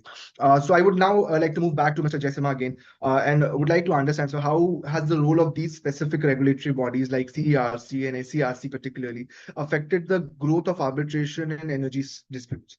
And just a quick follow-up question related to that is also that, do you see that the Indian courts are moving towards a more arbitration-friendly stance, specifically in the energy matters, or do you think they're maintaining a regulatory-first approach? I think much of this has been covered, so I'll be a little brief in my answer. Uh, as we've all said, collectively, there is this regulatory gated ADR approach that seems to be the current twin rails in which that narrow conspectus of overlapping issues that concern either or regulatory oversight or contractual resolution is concerned. Some of the cases, I don't recall if it has been mentioned as much, is in fact, it is the expression has been used that the CERC is the exclusive gatekeeper. You see this language coming out of, for example, the Renew Wind Energy case of 2025 from the Delhi High Court.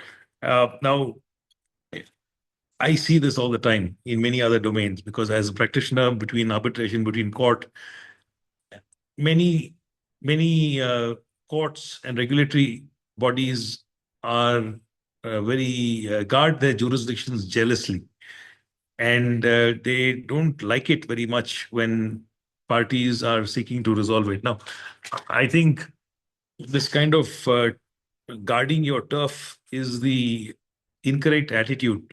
And instead, if this appropriate dispute resolution approach is adopted by all parties concerned, all stakeholders, the parties, the council, the neutrals, and by neutrals, I mean conciliators, mediators,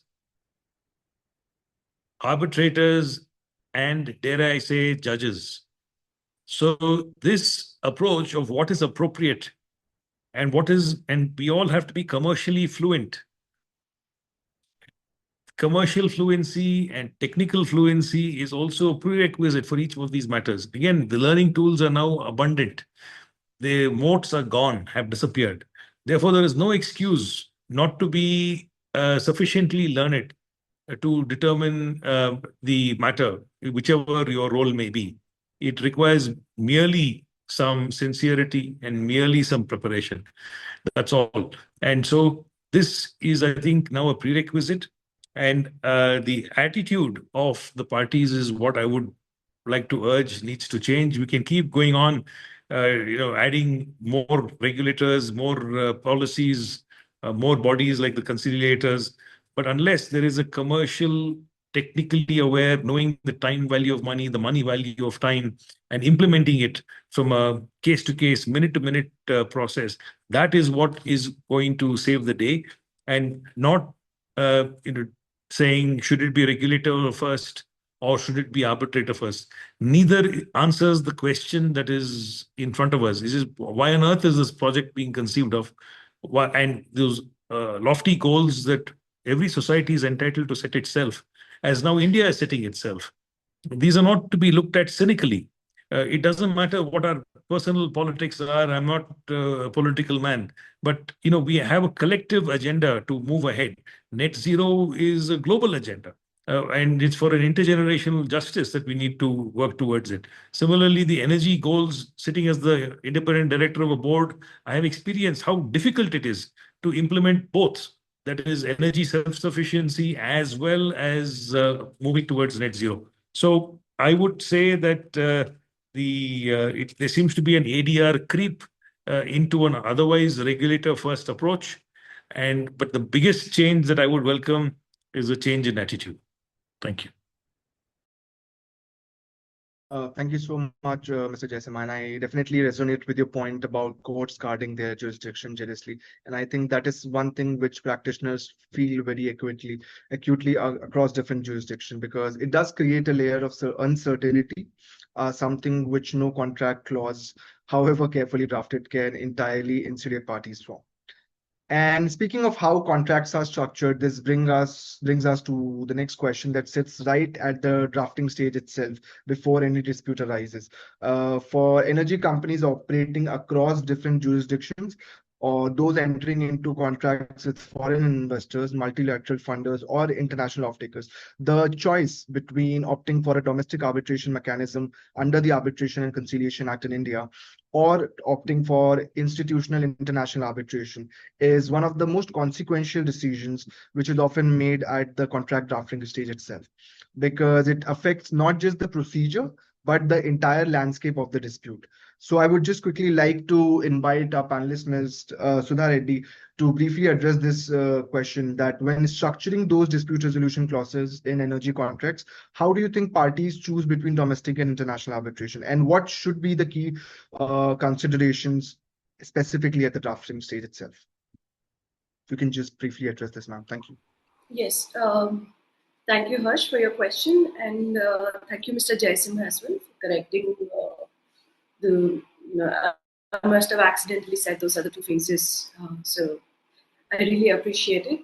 Yes. So indeed, so the segregation between, like, I've been talking about the same thing, like, non-tariff and tariff determination. That has to be what is arbitrable and non-arbitrable is still a question which is not certain. Like in my opening remarks itself, that's what I started with. That Delhi High Court has said in Renew that, yeah, CERC definitely has got the authority to determine that, which dispute is arbitrable. Whereas in the recent judgment, after the Appellate Tribunal of Electricity has said that CERC, cannot refer where an arbitration, refer a matter to an arbitration if there is a tariff dispute. So the whole, even who determines what is tariff and non-tariff is at a question. So the first thing what the parties to the contract must avoid is putting a very broader under every dispute. This is a very common practice in drafting in our contracts, that every dispute arising out of this contract must go to arbitration. This is the first thing that parties must avoid, going for a very broader perspective of what disputes must be referred to arbitration. So that's one first thing which parties need to discuss very, very particularly in drafting their contracts, and they must not cover tariff matters in arbitration clause. But like as I determined, as I've said already, that this is not certain, but there would be a kind of mistake even parties may do, but they should take utmost care in drafting, at least to their knowledge, that which disputes must be referred to arbitration is the first thing. And the second thing is choosing your seats, and then choosing the rules. They must be incompatible with the local regulatory laws and the regulatory approvals. India is not the only country where energy sector is regulated.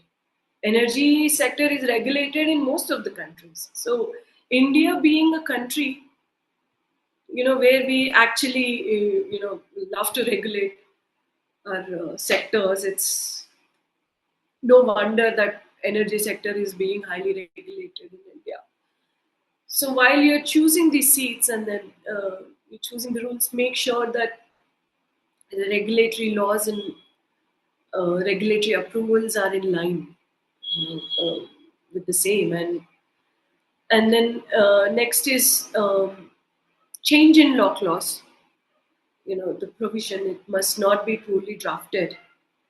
Then the dispute mechanism across interconnected agreements as well. They often lead to prolonged litigation.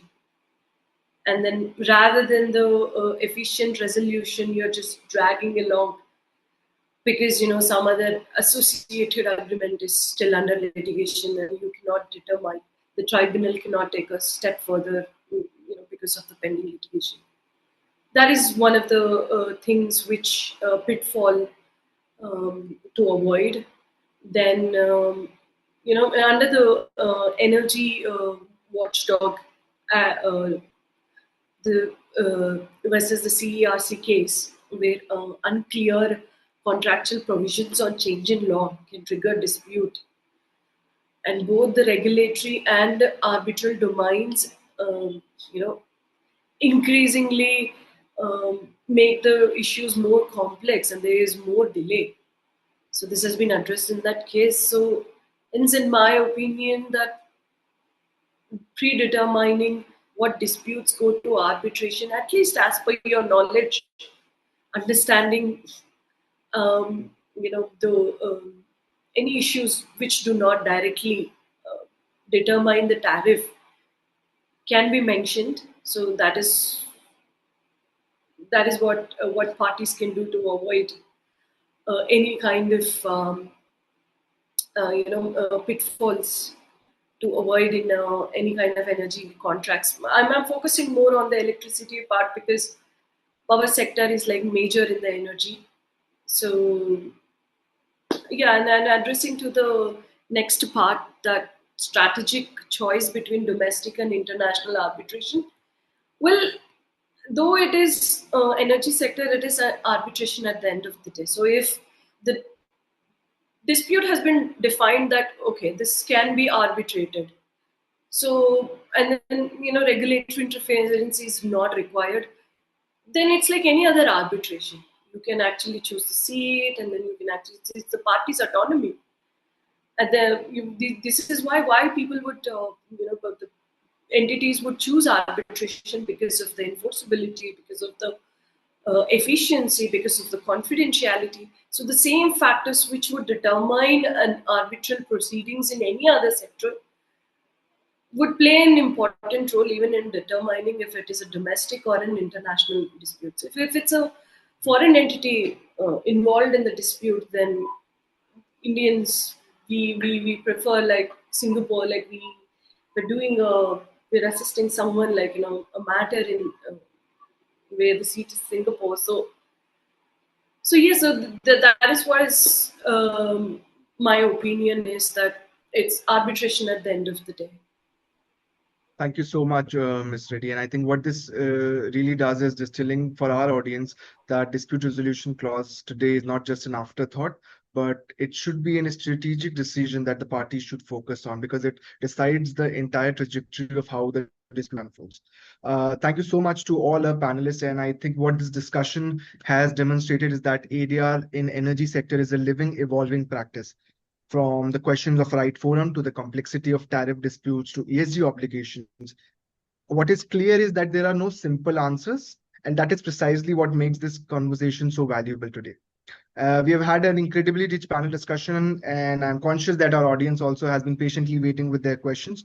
And so let us quickly move to our audience Q&A. I would request you to raise your hand if you have a question, and once I call you out, you can go ahead and ask your questions. And I would also request our panelists to keep your responses brief, given that we have very limited time. Thank you. Yes, Mr. Surinder, you can go ahead and unmute yourself. Thank you. Thank you, Harish. It was a very nice discussion, and I really liked the ideas, particularly given by Madam Rashmi and Jasimaji about ADR in the ESG, because my portfolio also has been this. In fact, there are certain questions which I have to ask, and I have written in the Q&A chat box also for Rashmiji, that if there is a dispute, can public be joined into that as a joinder? Or if, because I have gone through and helped the government of Canada, they have come out with a law, if you can note down, C50 and C58, in which they have introduced ADR in the environmental sector also, particularly, and now DIS also is going to implement that in Germany on ESG in ADR in the ESG sector. So it is not that difficult, but community ESG is still there as far as mediation is concerned. And Rashmiji has very rightly said, and supported by Jasimaji, that ADR is not only arbitration, but it includes mediation and conciliation also. Since that lot many disputes in ESG have been settled with this. Sorry to interrupt, Mr. Surinder. I would request you to please restructure and keep your question brief. I have written my question in the chat box. So that is to Shri Ajit. That is what I pointed out starting. Sure. No worries. Ms. Rashmi, would you like to go ahead and answer that briefly now? So for sure, Mr. Surinder, the employer can bring in the third parties, or the third parties can be joined, whether it's in an arbitration or whether it's a mediation.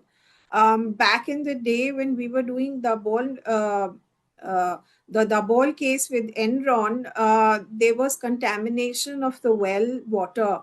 And in fact, the villagers were part of the negotiation that took place.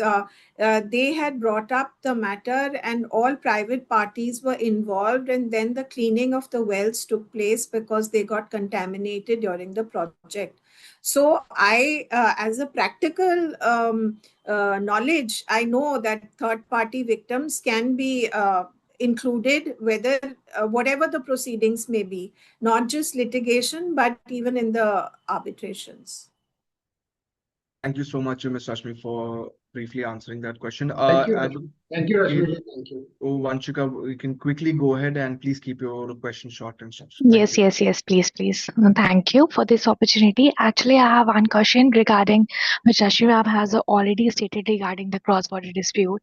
So I have one question regarding what are the biggest enforcement challenges in energy arbitration awards, especially in the cross-border disputes, and we have already discussed related to the Indus Valley. So can you please answer that? Would be great. Thank you. This is for me.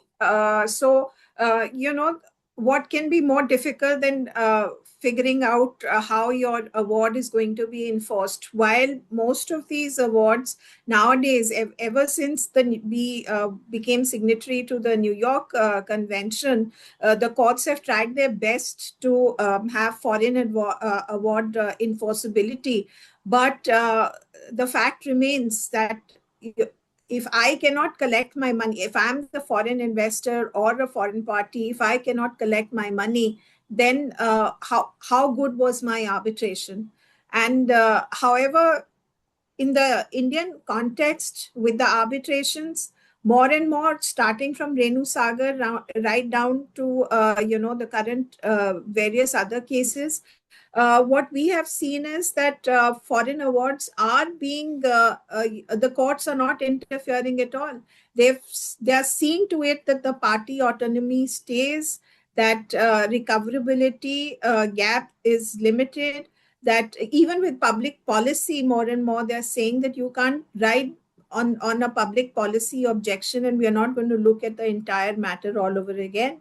So I think the Indian market is now at a very good place. Its arbitrations are at a very robust. The awards that we are getting are the safe harbors for the arbitration, and they are protecting the debtors. While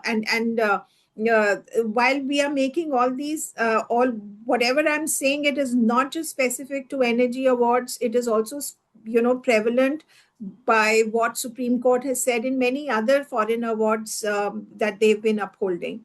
So bottom line is that no matter where you're coming from, once you have a foreign award in your hand, the legal wall that used to be, that used to protect the debtors, etc., all that stands dismantled, and the Supreme Court is assuring the foreign investor that a foreign award is a good award for in the Indian perspective, as long as that award can actually meaningfully be, it's like having a decree of the court. If there are no monies with the party that has to pay, then not much anybody can do about it. I hope that answers your question. Yes, ma'am. But I just wanted to if I can just quickly add something to what Rashmi said. I have been appointed by India in enforcement proceedings as an expert witness in foreign courts, including in the courts in the United States. This is not an easy topic. There are aspects. Firstly, the points that Rashmi made are absolutely correct in respect of commercial arbitration. So if you have a foreign award, yes, you can enforce it in India, subject to the two reservations India has made under the New York Convention, that it's a reciprocating territory where it's seated, and secondly, that it's a commercial matter. And there's a third aspect, which is the notification of reciprocity. That, in my personal view, should go. It is a Other countries like Malaysia had it, their Supreme Court struck it down, but still we have about 51 countries. So for God's sake, kindly seat your arbitrations in a notified territory. But on investment treaty arbitrations, firstly, the question as to whether an investment award is a commercial award is somewhat open, despite what the Delhi High Court has said.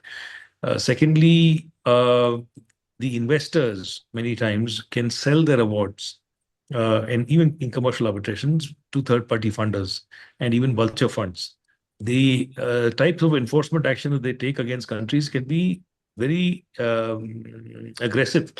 You see, the German investor against Thailand, they arrested the aircraft from which the king of Thailand had visited Germany. He could not take off until the award was paid. And now, similarly, in India, we've had an unfortunate situation where our honorable Supreme Court judges, our law officers have been painted behind bars by private individuals who've taken out public advertisements in the United States.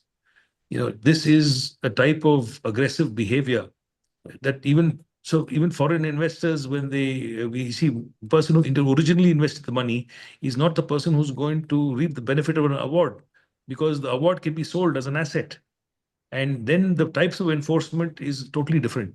So there is no international consensus as to what is the correct behavior of the holder of an award against a sovereign. And the doctrines of sovereign immunity, to what extent it can apply, are all matters of great contest.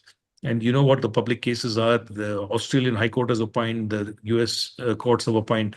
There are also the Dutch courts that have gone into this question. But you've raised an important topic, which I think requires close examination. It's not that all foreign awards can be executed in the most aggressive manner. I personally don't think that's the appropriate way to look at it. And since we are under scrutiny as a country, and I think we should be even more live to these sensitivities. Thank you so much, both to Ms. Katpalia and Mr. Jaisinha for adding on to the answer. I would love to discuss more on this in detail because this is a subject of my own personal interest as well. But given that we have limited time now, so we would have to conclude the session. So thank you once again to all our distinguished panelists, Mr. Shreyas Jaisinha, Ms. Paromita Majumdar, Ms. Rashmi Katpalia, and Ms. Sudha Reddy. Thank you so much for sharing your real life experiences with us today. I think what made this session truly special is that we went beyond what is there in the frameworks and the textbooks, as each of you brought your own real life experiences to this conversation. The kind of practical wisdom that you simply cannot find in a textbook. So thank you so much to all of you for that. But given that, of course, we have limited time, so we will have to conclude the session now. Thank you so much once again. And I would now like to hand over to Ashish. Thank you so much, Harsh. Thank you so much, panelists. So before we conclude, I'd like to extend our sincere appreciation to our moderator, distinguished panelists, for drawing on their vast experience to share such valuable perspectives. Your collective expertise in energy sector arbitration greatly enriches this session and made it both insightful and impactful. We also thank all our participants for being an active part of today's discussion and contributing to this knowledge sharing initiative. The certificates will be provided to all registered attendees in 2 to 5 working days over email. We also look forward to welcoming you for our next session in the ADR Across Industry series to be held on 6th of June 2026. The topic is ADR in IP and media, licensing, royalties, content conflicts, and AI-created material, which is a niche and an increasingly relevant field. In case of any query, you may reach out to us at our contact details. Thank you all once again for your time, knowledge, and meaningful contributions. Thank you, everyone. One request is that thanks for the certificate you are sending every time. But my request, I have already sent a request that if transcription of what has been discussed, because AI gives me the transcription, if you can send that, it will be really wonderful.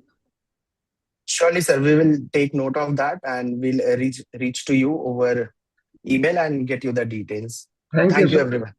Thank you. Because Thank you. golden words today. Thank you. Thank you, everyone.